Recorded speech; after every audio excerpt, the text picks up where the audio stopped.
হাততালি দিয়ে সহযোগিতা করবে, কারণ সকলেই প্রথম এবং এরা গানও কেউ গায়নি কবি, আমি যতদূর জানি।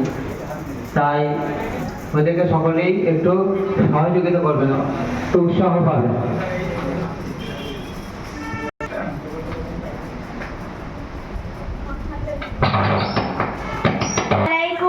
আমরা ইকরা ইন্টারন্যাশনাল স্কুলের ষষ্ঠ শ্রেণীর ছাত্রী। আমরা একটি গান পরিবেশন। চল চল চল চল চল চল